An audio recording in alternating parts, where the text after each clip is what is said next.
Le 9 août 1944, à l'aube, Carquefou se préparait sans le savoir à vivre l'un des jours les plus marquants de son histoire. Après 4 années d'occupation, ce matin-là, des véhicules blindés allemands traversaient encore le bourg. Mais quelques heures plus tard, vers 8 heures, les chars américains de la 5e division d'infanterie font leur entrée dans la commune. Carquefou est en passe d'être libéré. La population, d'abord prudente, comprend peu à peu que quelque chose change. Des drapeaux tricolores réapparaissent timidement aux fenêtres. L'espoir renaît dans les regards. Mais ce souffle de liberté n'est pas sans conséquence. L'après-midi, dans la confusion du mouvement des troupes, alors que des résistants rejoignent les lieux et que les soldats allemands reviennent dans le secteur, 3 civils carquefoliens sont tués. Pierre Pinson, 69 ans, son gendre, André Goupil, 34 ans, et Louis Bourgeois, 60 ans, que nous allons honorer dans quelques instants, touché par balle devant son domicile alors qu'il observait les événements depuis sa porte. Ce jour-là également, un soldat américain trouve également la mort. Andrew Leonard Sabol, jeune militaire engagé dans les combats pour notre libération. 9 ou 10 soldats allemands sont également tués lors des affrontements. Plusieurs d'entre eux reposent à quelques mètres d'ici, dans l'ossuaire du cimetière des Gautries. Quant à Louis Bourgeois, il repose ici, avec ses proches et sa famille. Une tombe modeste mais précieuse pour le souvenir.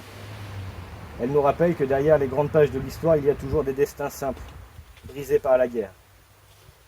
Aujourd'hui, 81 ans plus tard, nous sommes réunis non seulement pour rendre hommage, mais pour transmettre une mémoire. Celle de cette journée de feu, de peur, mais aussi d'espérance. Commémorer la libération, ce n'est pas faire revivre les conflits. C'est se souvenir des visages, des noms, des faits pour lesquels les sacrifices ne soient jamais effacés par l'indifférence. C'est comprendre que la liberté ne va jamais de soi. Elle s'arrache parfois dans le sang, parfois dans la souffrance. Elle se protège au quotidien par la mémoire, l'éducation et la vigilance. Le 9 août 1944 ne doit pas être une date dans un calendrier. C'est un repère. Un rappel de ce que Carquefou a traversé, de ce que notre pays a surmonté et de ce que nous devons collectivement préserver.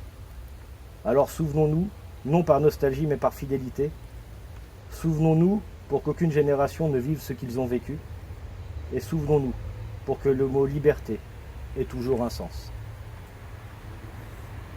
Sybille, puisque tu es là, je t'invite à faire le dépôt de fleurs si tu veux bien. Oui.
Thank you.